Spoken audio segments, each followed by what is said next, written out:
Hello and welcome everyone. This is Abhishek Tiwari here.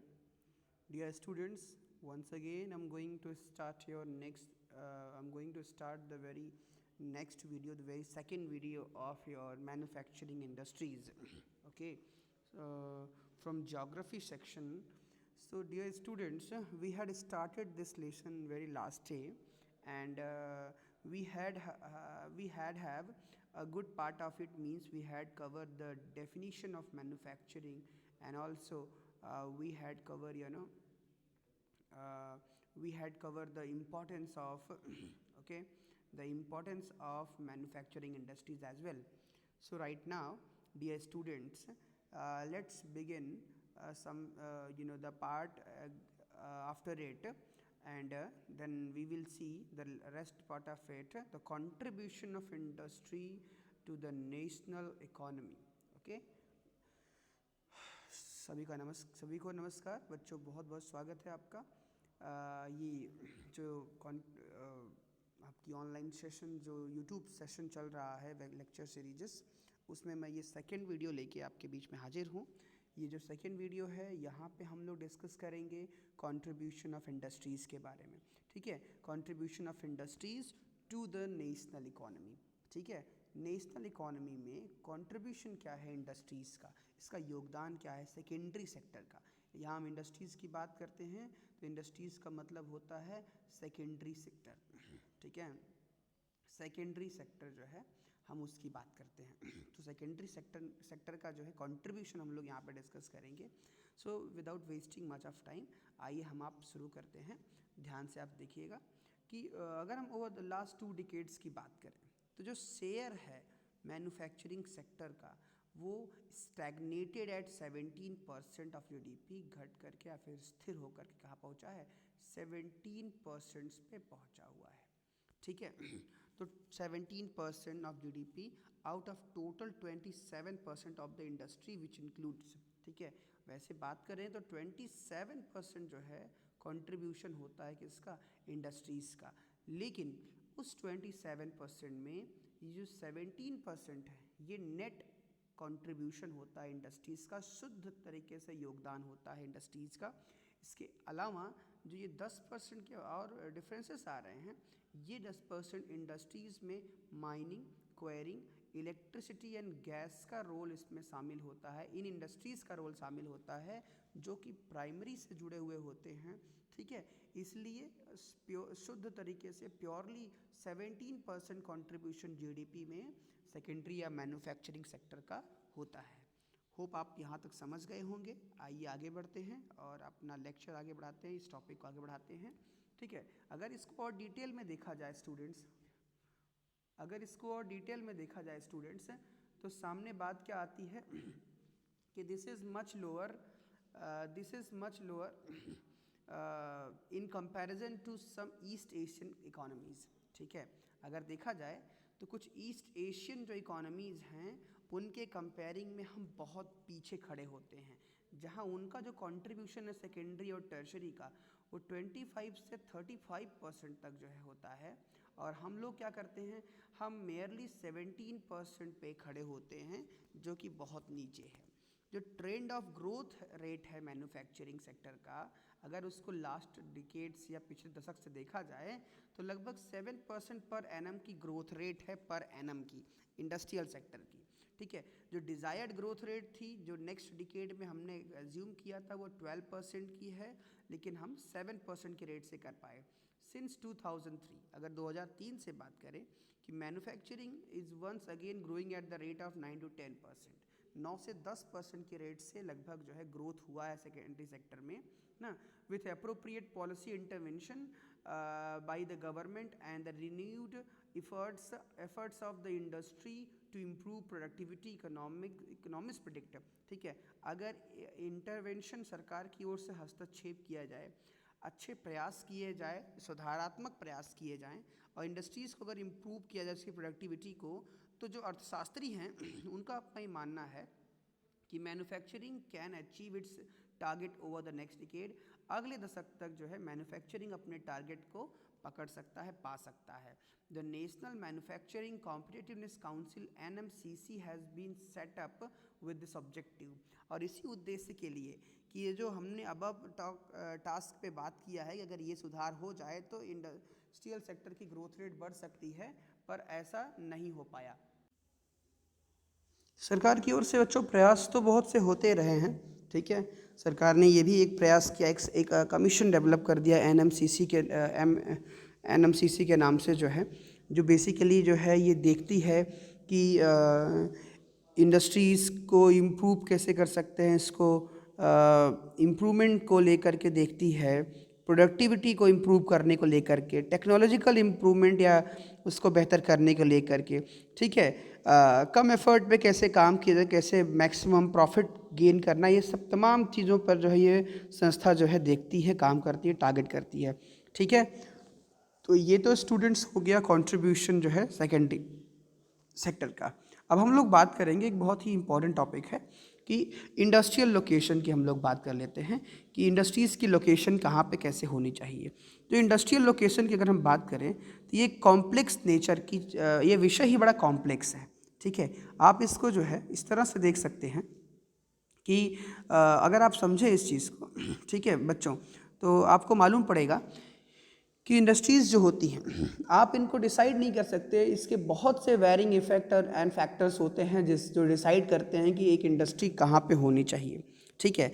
सो अगर हम इसको मोटे मोटे तौर पे बात करें तो एक होता है रॉ मटेरियल, एक होता है मार्केट, ठीक है, एक होता है ट्रांसपोर्ट और एक होता है लेबर, ठीक है। ये चारों ही बहुत ही इन्फ्लुएंशियल फैक्टर होते हैं जो डिसाइड करते हैं कि इंडस्ट्री कहाँ पे लगनी चाहिए, ठीक है। बहुत से ऐसे इंडस्ट्री होते हैं जो मार्केट के पास में लगते हैं, बहुत से रॉ मटेरियल के पास में लगते हैं, बहुत से ट्रांसपोर्टेशन जहाँ बेहतर है वहाँ लगते हैं, बहुत से लेबर जहाँ पे सुविधाएं अच्छी हैं वहाँ पे इंडस्ट्रियल लोकलाइजेशंस होते हैं। तो स्टूडेंट्स ये अलग अलग फैक्टर्स है। इसके अलावा एक और फैक्टर होता है कि जिसको हम कहते हैं फुट लूज इंडस्ट्री। इसको भी आप जानेंगे इसको, ठीक है, कि फुट लूज इंडस्ट्री क्या होती है।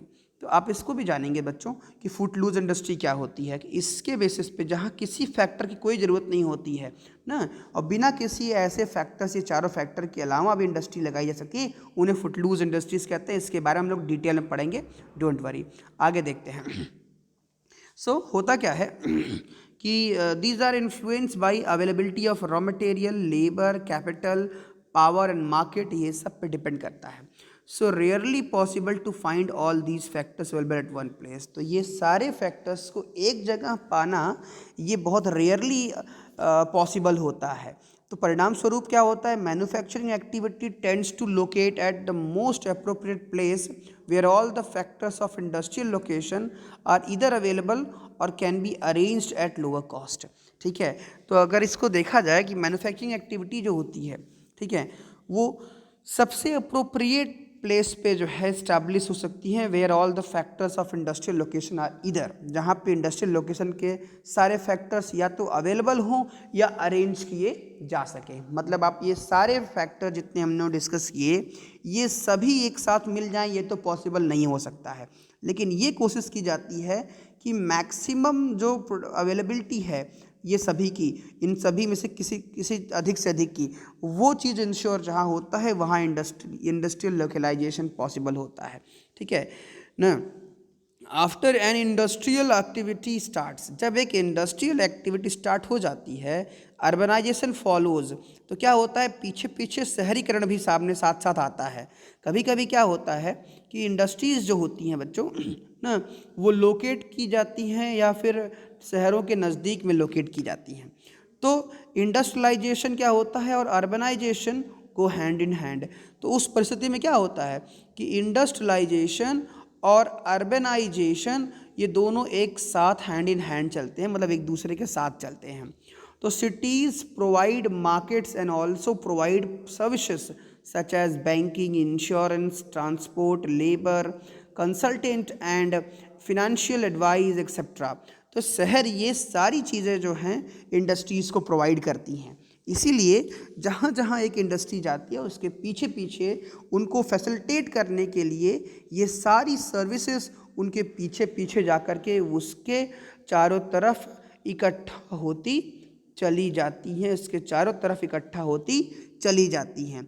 ठीक है, so many industries tend to come together to make use of advantage offered by the urban centres known as agglomeration economies. तो फिर क्या होता है कि बहुत से ऐसे इंडस्ट्रीज़ होती हैं, बहुत से ऐसे अर्बन सेंटर को अट्रैक्ट हो करके अपना एडवांटेज पाके उनकी तरफ ढेर सारी चीज़ें इकट्ठा हो जाती हैं। एक फैक्ट्री से सैकड़ों फैक्ट्रियां लग जाती हैं ना, तो उसी फैक्टर को, उसी चीज़ को जो है हम लोग क्या बोलते हैं, उसको हम लोग बोलते हैं एग्लोमरेशन इकोनॉमीज़। इकोनॉमीज़ का, अर्थव्यवस्थाओं का संकेंद्रण कहते हैं, या एग्लोमरेशन ऑफ इकोनॉमीज़ कहा जाता है। ग्रेजुअली ये large industrial agglomeration takes place, और धीरे धीरे क्या होता है, बड़े बड़े इंडस्ट्रियल एग्लोमरेशंस डेवलप हो जाते हैं। जैसे आपने नोएडा का नाम सुना होगा, जैसे आपने अपने पड़ोस में सीडा का नाम सुना होगा, जैसे बीडा होता है, जैसे गीडा होता है ना, ये सभी इंडस्ट्रियल एरिया हैं। मैं आपको बताता हूँ ये क्या होते हैं। ये हो गया गोरखपुर इंडस्ट्रियल डेवलपमेंट, ये हो गया भदोही इंडस्ट्रियल, ये हो गया सतहरिया इंडस्ट्रियल। तो ये इंडस्ट्रियल एग्लोमरेशन है, जहाँ पे होता क्या है कि एक इंडस्ट्री आती है, इंडस्ट्री के आने के साथ साथ क्या होता है, उसके लेबर आएंगे, तो लेबर के रहने के लिए हॉस्टल एंड सब चीज़ों की व्यवस्था करना। इसके बाद उनके रुकने के अलावा उनके लिए सब्जी, दूध, बाज़ार, जो उनकी ग्रोसरी ज़रूरतें होती हैं उसके लिए दुकानें खुलना। फिर उसके लिए पैसे कहाँ से आएंगे, तो बैंकिंग सुविधाएं, इंश्योरेंस सेक्टर, इस उनके बच्चों की पढ़ाई के लिए स्कूल, कॉलेजेस। फिर एक इंडस्ट्री के पीछे और इंडस्ट्रीज़। सतहरिया में एक इंडस्ट्री आती है जो पेप्सी बनाती है, तो एक बॉटलिंग करने वाली इंडस्ट्री जो बॉटल बनाने आती होगी, एक उसकी कॉर्क लगाने वाली इंडस्ट्री आएगी उसके पीछे पीछे। हॉकिंस में एक बर्तन बनाने वाली हो गई, तो उसके पीछे सीटी बनाने वाली, और बहुत सी ऐसे छोटी छोटी इंडस्ट्रीज़ उसके बैक टू बैक पीछे आएंगी। तो ये सब से क्या होता है, एग्लोमरेशन होता है इंडस्ट्रीज़ का, और इसको कहा जाता है एग्लोमरेशन ऑफ इंडस्ट्रीज़। ठीक है, मतलब ढेर सारी इंडस्ट्रीज़ जमा हो जाती हैं। सो प्री इंडिपेंडेंस पीरियड की अगर हम बात करें, अधिकतर मैन्युफैक्चरिंग जो यूनिट्स होती थी वो ऐसी जगहों पे लगाई जाती थी जहाँ पे ट्रेड सच एज जहाँ पे मुंबई हो गया, कोलकाता, चेन्नई, ये सब बड़े बड़े शहरों में ही ट्रेड बनाए गए, बिछाए गए ना, मतलब बाज़ार बनाए गए, बड़े बड़े ट्रेड सेंटर बनाए गए। लेकिन समय के साथ साथ बहुत से इंडस्ट्रियल पॉकेट्स जो है, मतलब छोटे छोटे साइज़ के इंडस्ट्रियल जो है सेंटर्स डेवलप हुए, अर्बन सेंटर्स उनके पीछे पीछे आसपास में डेवलप हुए। और बड़ा एग्रीकल्चर रूरल हिंटरलैंड, मतलब कि हिंटरलैंड एक टर्म है बच्चों, इसको भी जान लीजिए। ठीक है, हिंटरलैंड होता है जहाँ पे क्या होता है, रूरल और अर्बन दोनों तरह की जो है, यहाँ दोनों मिले होते हैं। एक अर्बन सिटी है, आप मान लीजिए बगल में मुगरा बादशाहपुर एक अर्बन सिटी है, उसके बगल में एक जो है गांव है, इटहरा है, सोहासा है, कोई भी एक गांव है, तो वो उसके साथ जुड़ा हुआ है, वो अर्बन सुविधाओं का लाभ ले रहा है, खुद को डेवलप कर रहा है, उसको भी डेवलप उसकी ज़रूरतें पूरी कर रहा है। तो ये हिंटरलैंड हो जाता है, रूरल एग्रीकल्चरल रूरल हिंटरलैंड जो है डेवलप हो जाते हैं। उसके आसपास बड़े बड़े जो उन शहरों को अनाज उपलब्ध कराते हैं, सब्जियां उपलब्ध कराते हैं, दूध उपलब्ध कराते हैं, तो ऐसे सेंटर्स को हिंटरलैंड कहा जाता है। तो बच्चों ये हो गया आपका एग्लोमरेशन ऑफ इकोनॉमीज़, भी आप जानते रहिए ना। इंडस्ट्रीज़ कहाँ पे लोकेलाइज होती हैं, इसकी शर्तें क्या होती हैं, ये भी जानते रहिए। अब देखिए इंडस्ट्री मार्केट लिंकेज की हम लोग बात कर लें। एक ग्राफ है कि देखिए ये इनपुट्स हैं, इनपुट्स के रूप में इंडस्ट्री क्या चाहिए, रॉ मटेरियल चाहिए, कंपोनेंट पार्ट्स चाहिए, फैक्टर ऑफ प्रोडक्शन। जो फैक्टर ऑफ प्रोडक्शन आप जानते रहिए बच्चों 4 होते हैं। एक होता है लैंड, ये भी क्वेश्चन कई बार पूछा गया है। एक होता है लेबर, ठीक है, एक होता है कैपिटल ना, और अगला होता है जिसको हम एंटरप्रेन्योर्स कहते हैं। ठीक है, एंटरप्रेन्योर्स ना, एंटरप्रेन्योर्स, ये 4 ऐसे जो हैं फैक्टर ऑफ प्रोडक्शन कहलाते हैं। इनके बिना इनके जो है प्रोडक्शन जो है पॉसिबल नहीं होता है इंडस्ट्री ना। तो ये सब चीज़ें क्या करती हैं, ट्रांसपोर्ट होती हैं, कहाँ की तरफ, फैक्ट्रीज़ की ओर ट्रांसपोर्ट होती हैं। फिर फैक्ट्री से ये फैक्ट्री में आउटपुट होता है, मतलब गुड्स बनते हैं, वैल्यूएबल गुड्स बनते हैं, आउटपुट होता, उनका भी ट्रांसपोर्ट होता है और वो बाज़ार को पहुँचते हैं।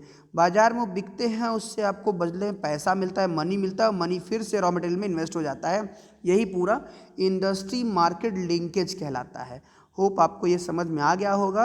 The key of to decision the factory location is the least cost. जो फैक्ट्री लगाने का सबसे बड़ी शर्त होती है कहाँ सबसे कम खर्च पड़ेगा। गवर्नमेंट पॉलिसीज़ और specialised labour also influence the location of industry. सरकार की नीतियाँ और जो विशेष जो स्पेशलाइज्ड लेबर होते हैं वो भी जो है इंडस्ट्री के लोकेशन को प्रभावित करते हैं। तो ये आपका industrial ideal location of industry बच्चों, ये हमने ग्राफ के बीच में आपने देखा, जहाँ पे रॉ मटेरियल की कॉस्ट जो है कम पड़ती हो, डिस्ट्रीब्यूशन प्रोडक्शन का डिस्ट्रीब्यूशन जो होता है वो कम कॉस्ट पे होता हो, ठीक है, जहाँ पे प्रोडक्शन साइट जो है वो कम कॉस्ट पे, और decision to locate factory at site. तो ऐसी जगहों पर ही जो है क्या होता है कि आइडियल लोकेशन होता है इंडस्ट्री का। अब आप इसको जानते रहेंगे। अगले लेक्चर में हम लोग डिस्कस करेंगे बच्चों, एक मिनट सॉरी, ठीक है, अगले लेक्चर में हम लोग पढ़ेंगे कि क्लासिफिकेशन ऑफ इंडस्ट्रीज़ के बारे में बच्चों पढ़ेंगे कि लोकेशन की इंडस्ट्रीज़ की कितनी क्लासेस होती हैं, कितने तरह के वर्गों में बांटा जाता है, ये हम लोग अगले लेक्चर में पढ़ेंगे। सो होप आपको ये लेक्चर समझ में आया होगा। डेफिनेटली अगर समझ में आया है तो आप रिस्पॉन्स करिएगा। Thank you so much, thank you for watching.